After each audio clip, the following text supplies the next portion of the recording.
Atos, capítulo 9, a partir do versículo 26. Encontraram? Continua sendo um relato, uma narrativa, não é? História de Saulo de Tarso, depois da sua conversão. Saulo, os irmãos conhecem bem a história. Saulo está indo para Damasco para prender os discípulos. O próprio Senhor Jesus ressurreto aparece-lhe no caminho. Ele cai no chão, fica cego. O Senhor ordena que ele entre na cidade de Damasco. Ele vai para Damasco, guiado pela mão, cego. Fica ali orando e jejuando, sem comer e sem beber durante 3 dias. Aí Jesus manda o Ananias lá na casa de Judas, na rua à direita, onde ele está.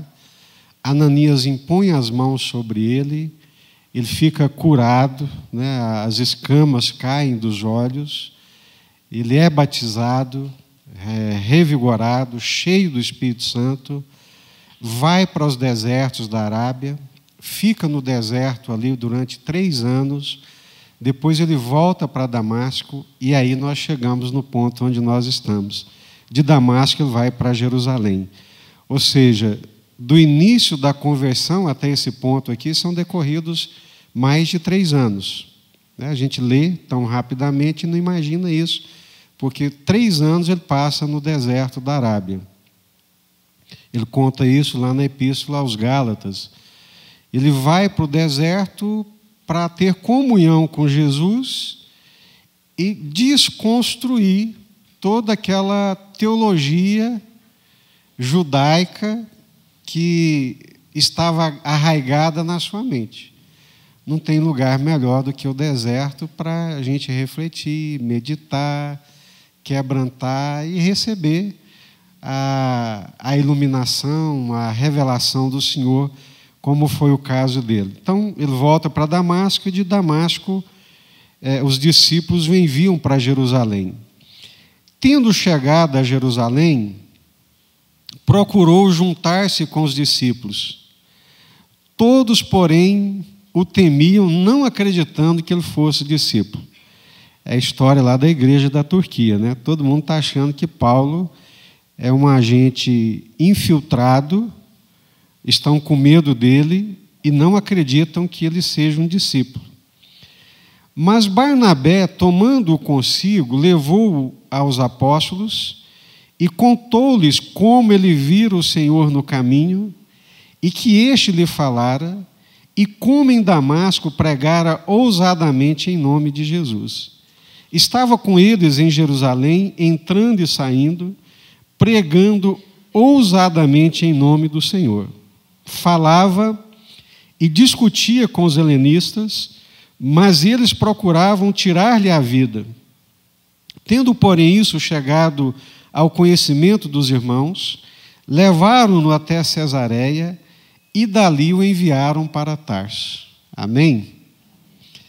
Vamos lá. Vamos entender o que é que está acontecendo aqui. O Senhor Jesus tem um propósito para a vida de Saulo. O Senhor Jesus, que foi morto, sepultado, ressuscitou, está vivo, vê, conhece, sabe de todas as coisas e conduz a sua obra. Jesus é o cabeça da igreja, Jesus é o Senhor do cristianismo, é Ele quem conduz a sua obra e Jesus tem um propósito para a vida de Saulo. Qual é o propósito que Jesus tem para a vida de Saulo de Tarso? Qual que é, irmãos? Levar o evangelho aos gentios. Vocês já leram isso em Atos? Lá em Atos 21, perante Cláudio e toda a comunidade de Jerusalém, dá o seu testemunho e diz que Jesus apareceu para ele dizendo que ele fosse aos gentios para resgatá-los das trevas e abrir seus olhos das trevas para a luz. Então, esse é o propósito de Jesus para Saulo. o Senhor mesmo tem esse propósito para ele. É um chamado específico, é uma missão, é um propósito que o Senhor, desde o ventre eterno, já havia estabelecido para a vida de Saulo. Amém? Deus faz isso? Já fez isso outras vezes na história? Com quem? Vocês disseram que sim. Com quem? Moisés. O menino era nascido, era para ser morto, mas os pais perceberam que tinha o quê? Tinha o quê, irmãos? Leitura da Bíblia. Graça de Deus sobre a vida do menino. Quando o menino nasceu e pesava uma sentença de morte sobre ele, e os pais, percebendo que havia algo diferente da parte de Deus na vida daquele menino. Glória a Deus. Glória a Deus pelos pais que tiveram percepção espiritual e conseguiram enxergar graça de Deus, propósito de Deus na vida do seu filho. E não o lançaram aos crocodilos, não lançou Moisés aos crocodilos. A Bíblia vai dizer também, Jeremias, quando Deus chama Jeremias para ser um profeta, vai dizer o que a respeito de Jeremias? Desde o ventre eu te escolhi, e antes que você rompesse a madre, eu te separei e te enviei como profeta às nações. Agora o Senhor tem esse mesmo propósito para o Saulo.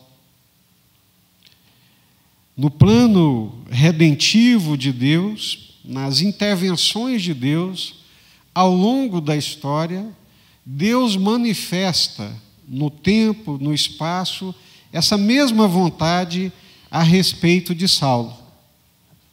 Deus tem um plano para Saulo? Tem.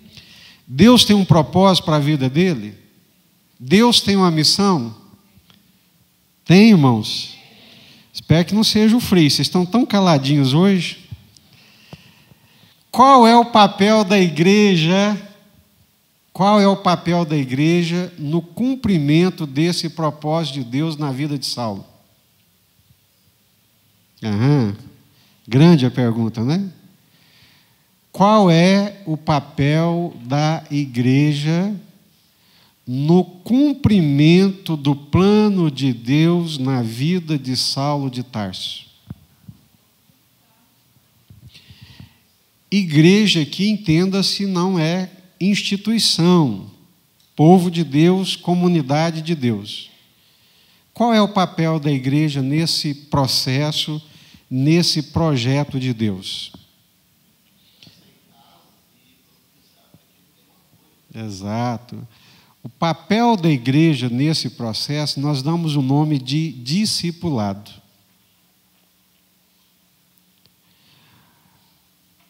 Por que que o Senhor Jesus mandou Ananias lá para orar pelo Saulo? Por que que não mandou um anjo? Por que que o Senhor Jesus mesmo não fez a obra completa? Oi? Ananias era um dos líderes da igreja em Damasco. Então, é muito importante nós entendermos esse processo. A igreja tem um papel fundamental no cumprimento do plano de Deus e no propósito de Deus, que são pessoas. O projeto de Deus é dirigido e direcionado a pessoas. O alvo último de Deus, o propósito de Deus, o plano de Deus, está relacionado a alcançar pessoas, trazê-las para o corpo de Cristo, para a comunhão do corpo de Cristo, introduzi-las nesse corpo, e nesse corpo elas serem preparadas, elas serem treinadas, elas serem capacitadas para cumprirem o propósito de Deus para a vida delas. Será que Deus tem um propósito específico para a sua vida, assim como teve para a vida de Saulo de Tarso? Ou será que Deus teve um propósito e tem um propósito só para pessoas especiais? O que vocês acham? Cada membro do corpo tem um papel fundamental nesse corpo. Se nós não tivéssemos o nosso polegar, se o nosso polegar fosse cortado, nós estaríamos em sérias dificuldades em muitos aspectos. A gente age tão instintivamente e naturalmente que a gente não se apercebe da importância de alguns membros no corpo. Obrigado aí, fisioterapeuta. Vou anotar aqui agora. Mas, joia, obrigado mesmo. Né? 50% da função da mão, velho. 50% da função da mão, ou seja, são 5 dedos. Era para ser 20% para cada um, mas só o polegar, 50% da função da mão depende do polegar. Quem sabia disso? Paulão sabia também. Jimmy também. O fisioterapeuta Adriano também, obviamente, né? Os demais dessa área.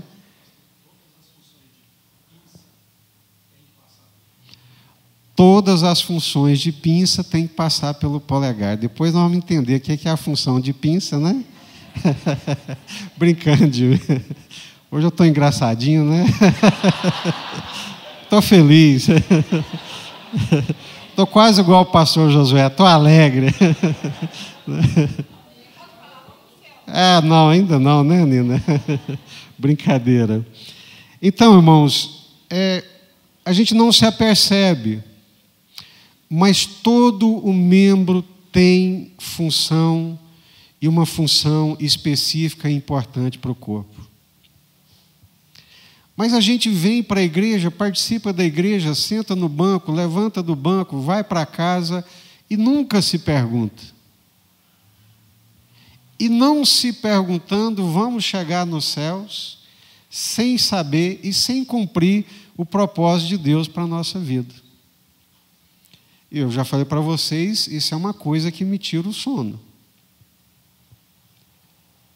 Me tira o sono pensar que eu viverei a minha vida aquém daquilo que Deus tinha para eu viver. Me corrói as entranhas desperdiçar o meu tempo naquilo que não é o propósito de Deus para a minha vida. Me causa, eu estou falando, não é? Eu falo de mim, posso falar, me causa estertores, angústia na alma, chegar nos céus, diante de Jesus, diante do Senhor, e com todos os recursos dele à minha disposição, eu não ter vivido e não ter feito aquilo que ele gostaria que eu fizesse para a glória dele. Então, a igreja tem um papel fundamental nesse processo. Saulo não se transformaria no Paulo que foi, se não fosse por Ananias. Glória a Deus pela vida desse servo de Jesus chamado Ananias, que ninguém fala dele. Invisível, mas foi o homem usado por Jesus para ir até Saulo de Tarso, impor-lhe as mãos em nome de Jesus. E quando ele impôs as mãos sobre Saulo em nome de Jesus e disse: Saulo, o Senhor me enviou, a saber, o próprio Jesus que te apareceu no caminho, para que recobres a vista. imediatamente as escamas lhe caíram dos olhos.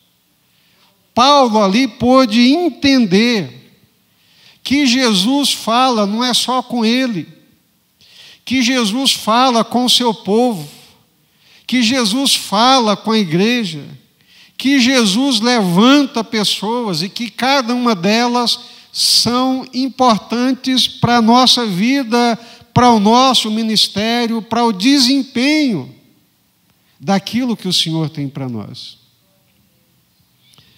E eu falei e falo, eu sou muito grato a Deus, e Deus é testemunha disso, não é? Pela igreja do Senhor Jesus, pela Igreja Batista Central. Porque foi aqui que eu fui acolhido. No ano de 1982, eu cheguei aqui ainda garoto. Aqui fiz amigos, aqui encontrei irmãos que me acolheram como irmãos, né? Que é daquela época aqui, a Ana Maria, Silvio, Mãe Raquel, quem mais é daquela época? Mairanice, Lúcio, né? Mãe Elza, claro, Mãe Elza. A Sônia, a irmã da senhora, que trabalhava aqui na igreja na época, não era? Era zeladora da igreja. Ou seja, então, aqui eu encontrei uma família que me acolheu. Foi essa igreja que acreditou que Jesus tinha alguma coisa para a minha vida, confiou me enviando para o seminário. Durante 4 anos, mandou um salário mínimo para poder pagar o meu seminário e eu sobreviver em Belo Horizonte. Depois, quando eu retornei, me acolheu novamente e confiou que Jesus tinha realmente um plano e um propósito para a minha vida. Então, eu sei que essas coisas não aconteceriam se não fosse pela a igreja, a participação dos irmãos. Então, esse processo é muito importante de relacionamentos e de vínculos. E eu comecei a minha palavra aqui dizendo que Deus nos fez seres relacionais. E que a nossa grande luta hoje como igreja é vencer o mundo, o tempo presente, o presente século, que é o presente século do individualismo, da minha vida privada, dos meus negócios, ou seja, de um individualismo exacerbado. As pessoas hoje, nesse tempo presente, elas não conseguem mais estabelecer vínculos e relacionamentos. Isso é uma destruição para a obra de Deus e para os propósitos de Deus. É uma ação maligna através do mundo. Ninguém consegue ser um bom crente sozinho.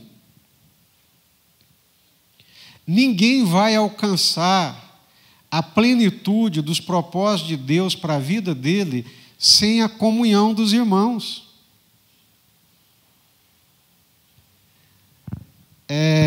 Não dá para você ser crente lá na sua casa, assistindo e participando do culto pela internet. Embora seja um recurso maravilhoso, extraordinário, quando não der para você vir à igreja, né, não temos nada contra.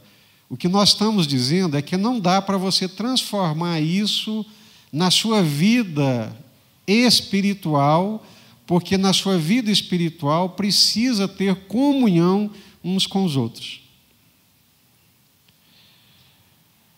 Qualquer membro do corpo, se ele for separado do corpo, o que vai acontecer com ele? Vai morrer. Então, sem a comunhão dos irmãos, não tem vida espiritual.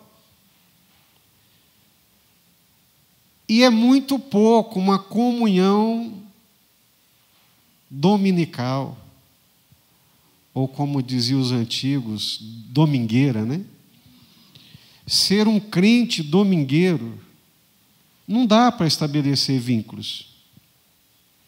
Você senta aí e fica vendo só a nuca do irmão. Não é? Você está vendo só a nuca, você não vê a cara do irmão, você não sabe como é que ele está.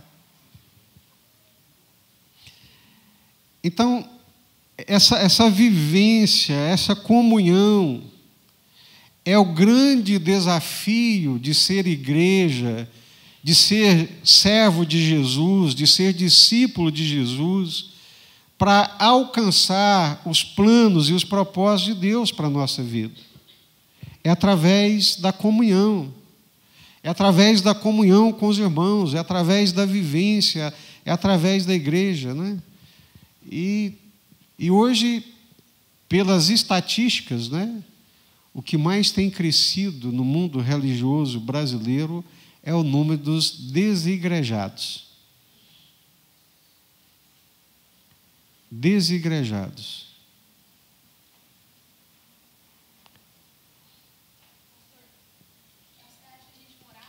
Uhum.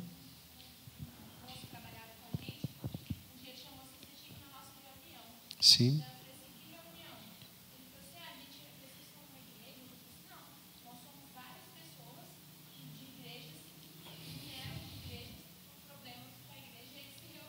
É. Isso. Pode ser desigrejados que se reunindo formam uma igreja, né? Isso. Isso. Perfeito. Uma das características da pós-modernidade é uma frustração com as instituições. Todas as instituições estão debaixo de julgamento rigoroso. Todo mundo desconfia de tudo que é institucional. Até no Marrocos, quando nós fomos lá, o missionário falou para a gente: olha, vocês podem falar, porque até aqui a instituição religiosa está sub júdice, né? Está debaixo de questionamento. Então, todas as instituições. O que é institucional é questionado e é rejeitado, de certa forma, pelo mundo pós-moderno. Mas, voltando aqui, o que seria de Saulo de Tarso se não tivesse um Ananias na vida dele?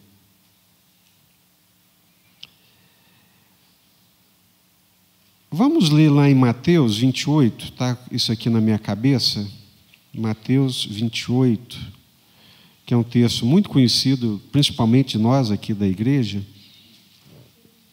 Mateus 28, do 18, versículo 18 em diante.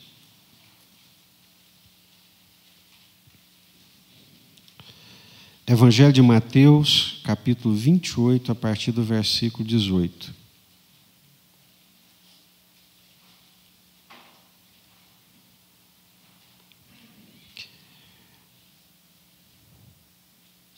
Encontraram?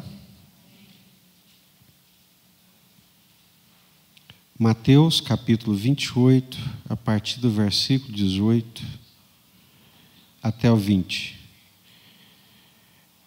Jesus, aproximando-se, falou-lhes, dizendo: toda a autoridade me foi dada no céu e na terra. Ide, portanto, fazei discípulos de todas as nações, batizando-os em nome do Pai e do Filho e do Espírito Santo, ensinando-os a guardar todas as coisas que vos tenho ordenado. E eis que estou convosco todos os dias até a consumação do século. Eu não vou tomar o tempo aqui de vocês e também não vou fazer nenhuma pegadinha, já vou direto ao ponto, para lhes dizer que o imperativo aqui do versículo 19 não é a palavra ide. O português, a língua portuguesa para a qual foi traduzida o Evangelho de Mateus e o Novo Testamento, a partir do grego, o português nos dá a ideia de que o ide é que é o imperativo, o mandamento. Mas quando nós olhamos no grego, no original, nós vamos perceber que o imperativo é fazei discípulos. Então, o grande mandamento de Jesus não é para ir. Mas o grande mandamento de Jesus é para fazer discípulos. Então, o imperativo, a ordem de Jesus é fazer discípulos. E como é que se faz discípulos? Como é que nós fazemos discípulos? Quando era menino, molecote, eu gostava muito daqueles filmes de Kung Fu. Não era daqueles que saía voando assim, não, né? Mas eu gostava muito do mestre, né? Que pegava o discípulo lá, que não sabia nada, dava uns croques nele, ele desobedecia, ele, né, dava uns cascudos, até aquele moleque sendo formado, aprendendo a arte, até virar um perito, e depois alguns até batiam no mestre. Não era assim? Era um processo de discipulado. Então, o que é o discipulado? Como é que se faz discípulos?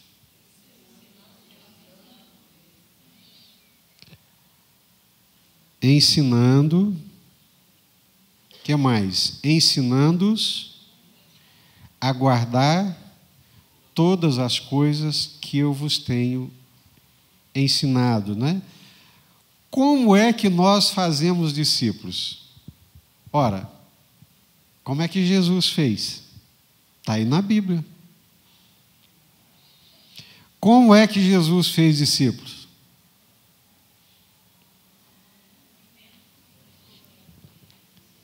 É perfeito, Cida, exatamente. Andou com eles, dando bom exemplo. Mas a ideia principal do discípulo, tanto é que Jesus não fez muitos discípulos. Quem resolve fazer discípulos não vai fazer milhares de discípulos, é impossível. Então, como é que Jesus fez discípulos? Primeiro, Jesus trouxe eles para morar com ele. Eles vieram morar com Jesus. Mestre, onde é que tu assistes? Vem e vê. Então, o Senhor Jesus pegou aqueles homens, trouxe para perto dele e começou a andar com eles. A pedagogia hoje discute esse método que foi presente como método de ensino-aprendizagem de Jesus e que era um método adotado por Aristóteles também, o método peripatético, que não é um método do ensino formal, que não é o método de você escrever no quadro e passar as informações, mas é um método de você exemplificar, é um método de você vivenciar. Eu estava lendo um artigo sobre analfabetismo funcional. O que é um analfabeto funcional? O que é um analfabeto funcional?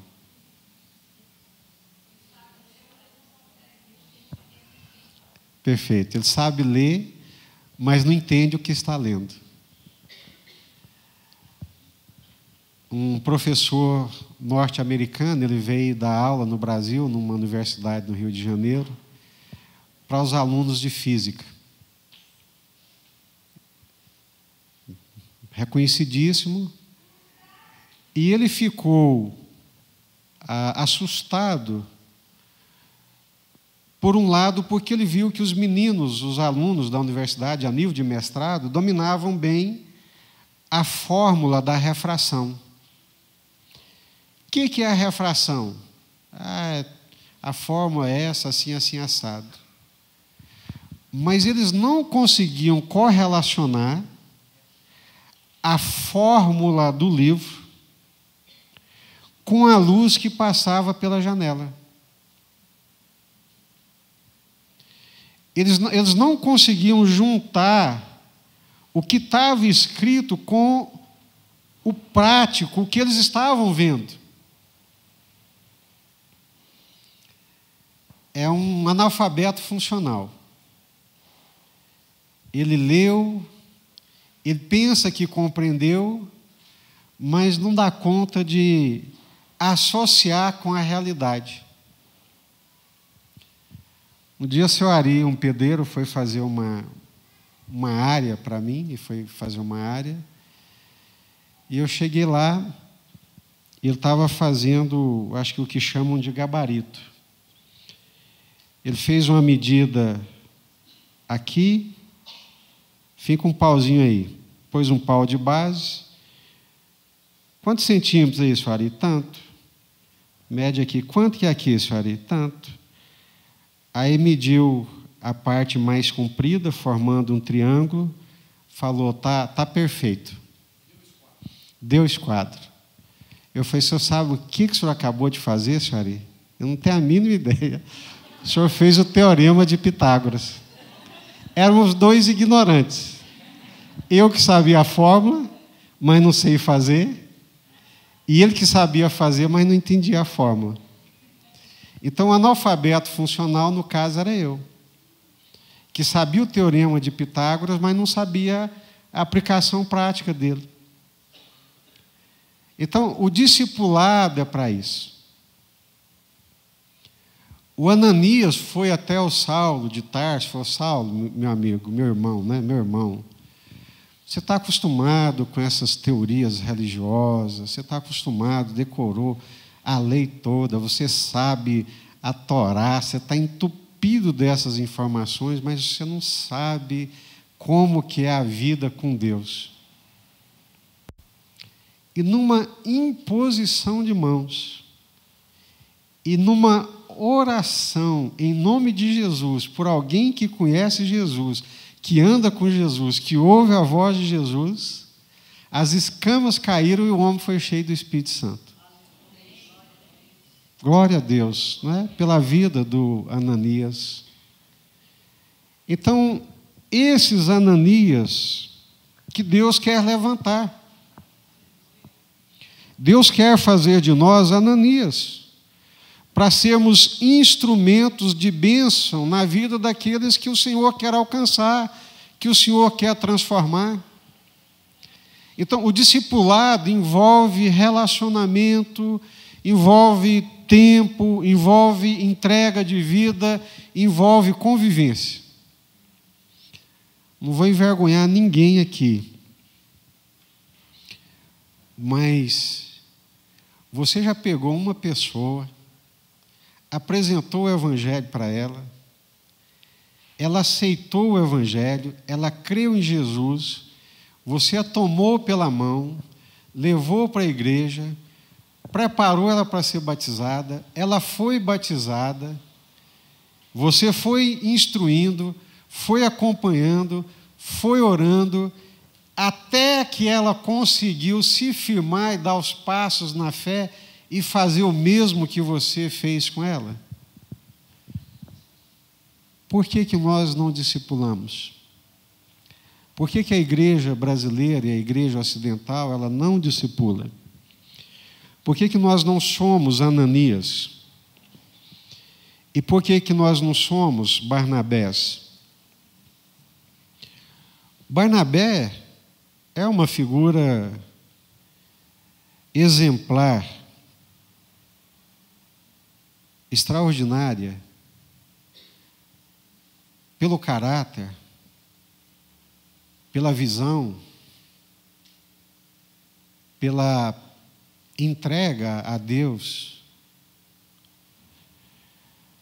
Primeira vez que Barnabé é mencionado na Bíblia, lá no final de Atos, capítulo 4, ele é lembrado como um homem de extrema generosidade, que vendeu tudo o que tinha e deu para ser repartido entre aqueles que tinham necessidade. E depois ele é lembrado aqui nesse momento, quando Saulo converte no caminho de Damasco, passa 3 anos nos desertos da Arábia, ao texto que nós lemos, e é encaminhado para Jerusalém. Quando ele chega em Jerusalém, os irmãos não querem recebê-lo. Os irmãos estão com medo dele. Aí Barnabé, que é um servo de Deus, um coração despido de desconfiança, ninguém consegue discipular se for tomado de desconfiança. O Barnabé, vem cá, Saulo, me conta a sua história. Tem tempo para ouvir. A gente não tem tempo para ouvir hoje. Não, vai direto ao ponto. O que é que você quer dizer? Vai. Às vezes a pessoa só quer, né? Ela quer desabafar, quer falar, quer contar. Mas a gente não tem tempo. O tempo nosso é corrido, é cronometrado. Você não tem tempo para poder ouvir, principalmente essas coisas do coração, né? Mas o Barnabé chama o Saulo e fala assim: me conta a sua história. Olha, Barnabé, eu estava indo para Damasco, você me conhece, com cartas aqui das principais autoridades. Estava indo para aprender os discípulos de Jesus lá em Damasco, e quando eu estava indo, uma luz divina me cercou, eu caí no chão, Barnabé, fiquei cego, você acredita? Quase perdi o sentido diante daquela manifestação gloriosa, e aí eu ouvi uma voz, e aquela voz falava comigo: Saulo, Saulo, por que você me persegue? E eu perguntei: quem és tu, Senhor? E a voz disse: Barnabé. A voz respondeu: eu sou Jesus. Eu imagino que Barnabé deu glória a Deus, que ele era meio pentecostal, né? Deu glória a Deus e aleluia. Jesus, o próprio Jesus, apareceu para você. Você é um homem privilegiado, Saulo. Glória a Deus. Ele não ficou com inveja do Saulo? Porque Jesus não apareceu para ele assim? Apareceu para o Saulo? Como é que apareceu para você se nunca apareceu para mim?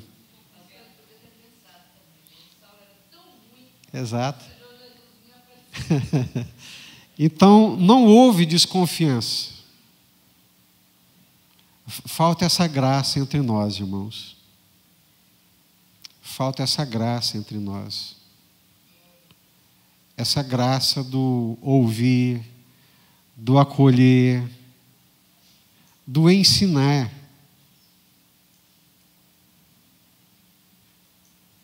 E nós temos tanto para dar, temos tanta experiência com Deus.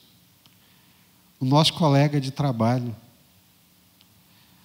às vezes a gente não tem coragem de falar para ele, está vendo ele afundando. O cara está afundando no pecado, na perdição, a família dele está sendo destruída, e a gente não tem coragem de chegar para ele e falar assim: meu amigo, a minha vida já foi assim. Mas quando Jesus entrou nela, ela foi transformada.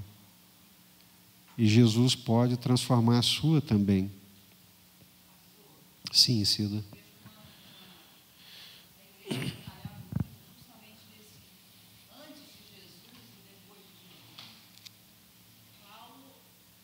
Nós temos o microfone aí?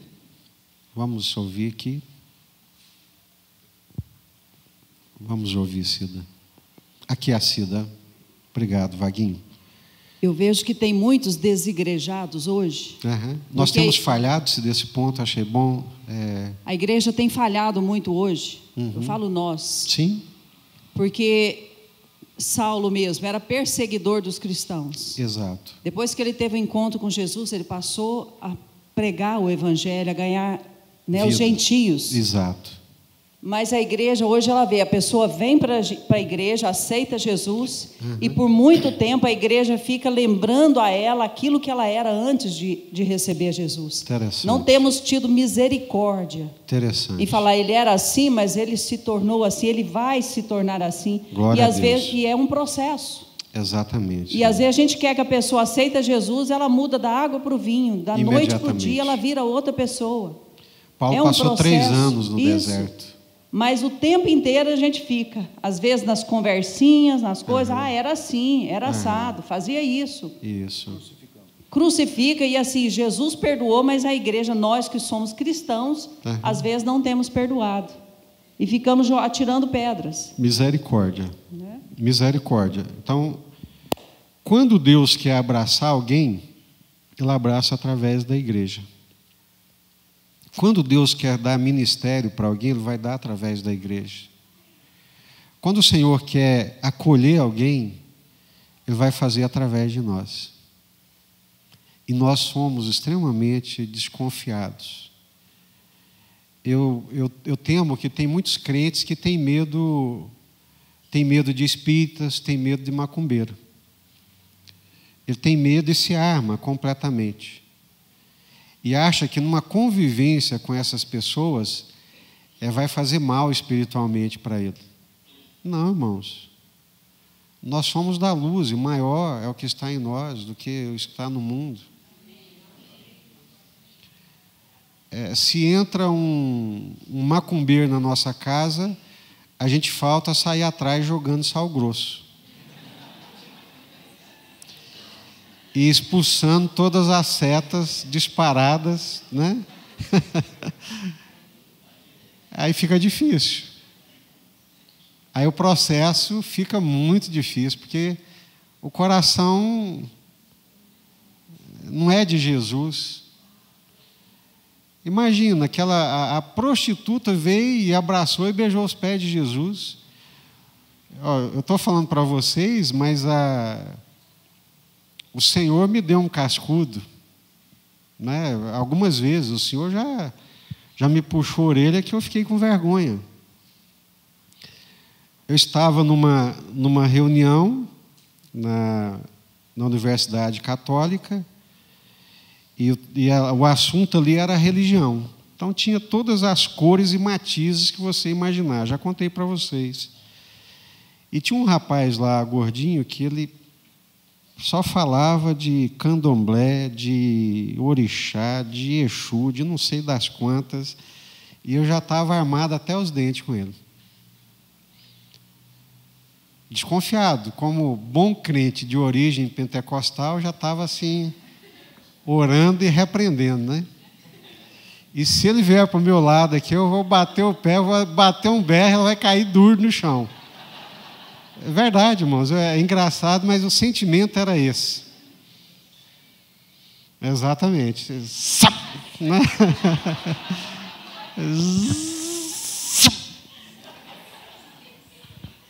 Incrível, que acabou a reunião e ele marchou para o meu rumo. Eu estou lá juntando as coisas. Crente é ruim, irmãos. Ô bicho ruim, às vezes é o tal do crente, né? Aí chegou para mim e falou assim: Jesus, lá na sua igreja tem reunião de oração? Eu falei: tem. Você pode pedir os irmãos para orarem por mim? Meu nome é esse aqui, ó. Não esqueci até hoje. Rafael Lino. Você pode pedir os irmãos para orar por mim? Eu estou com uns problemas de enfermidade, de saúde. Você podia pedir os irmãos para orarem por mim? Eu peguei o nome dele e falei assim: Senhor, eu não valho absolutamente nada. Como eu estou longe do coração de Jesus, da graça de Jesus, do amor de Jesus, né? A outra eu contei para vocês também, mas foi muito marcante mesmo. Eu gosto de contar porque essas coisas, elas marcam a gente. Samuel estava morando em Goiânia, fazendo cursinho, e toda semana, graças à mãe Márcia, eu tinha que ir 3 vezes por semana em Goiânia para ver o filho, né? No sábado para buscar, na segunda para levar, saía 6 horas para estar 7 horas na porta do colégio, e na quinta para ela visitar, né? Carrinho, 100 mil quilômetros em pouco tempo. Mas eu fui um dia visitar o Samuel, eu acho que eu tinha aquela Meriva, que o porta-mala dela é fundo, né? Eu passei na porta lá da República, do kitnet, e não tinha vaga. Aí eu entrei numa vicinal, sem movimento nenhum. Aí parei na vicinal, abri o porta-mala da Meriva, enfiei a cabeça e o corpo lá dentro. Uma ruazinha deserta, sem ninguém. Estou enfiado lá dentro, puxando as coisas, é que eu senti aquela presença aqui do meu lado. Falei, é hoje. Hoje eu vou ser assaltado, né? Gelei. Olhei de rabo de olho aqui, aí vi os andrajos, a roupa suja, e fui puxando as roupas.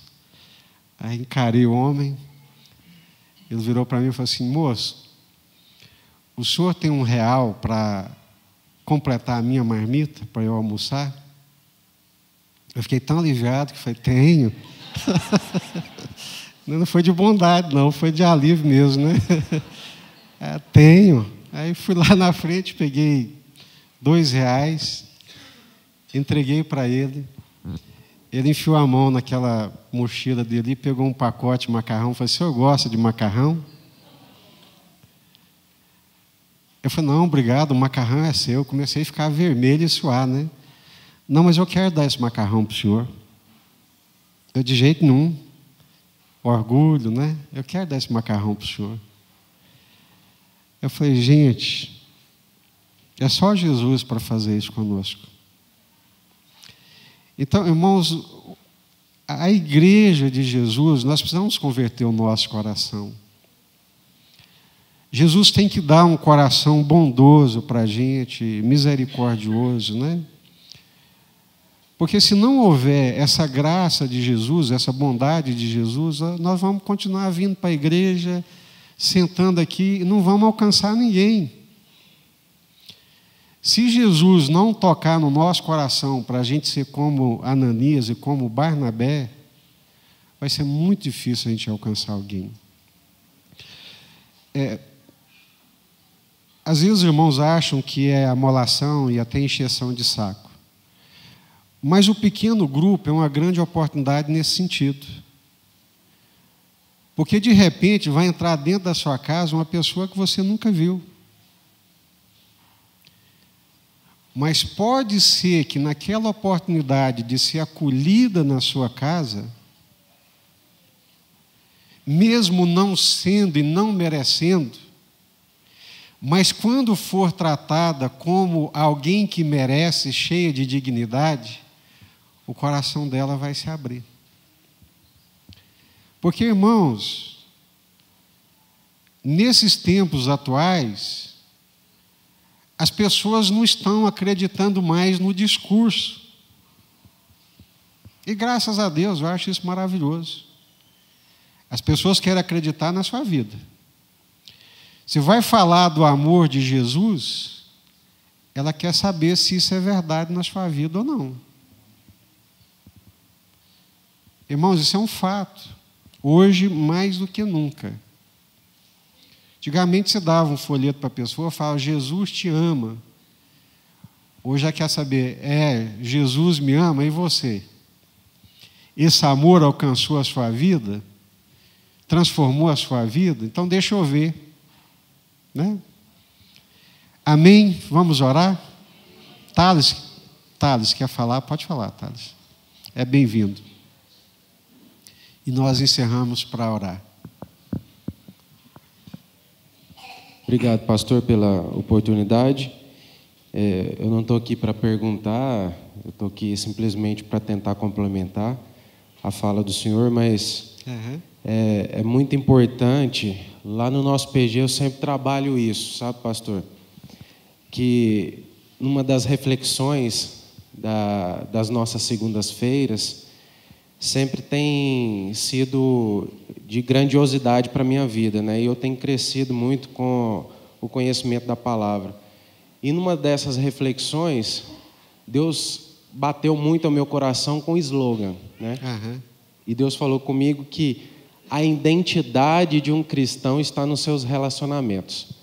Então, nós mostramos que somos cristãos não através do discurso, mas sim através dos nossos relacionamentos. E para confirmar isso, está em 1 João 4:20, diz que se alguém disser que amar a Deus e odeia o seu irmão, esse é mentiroso.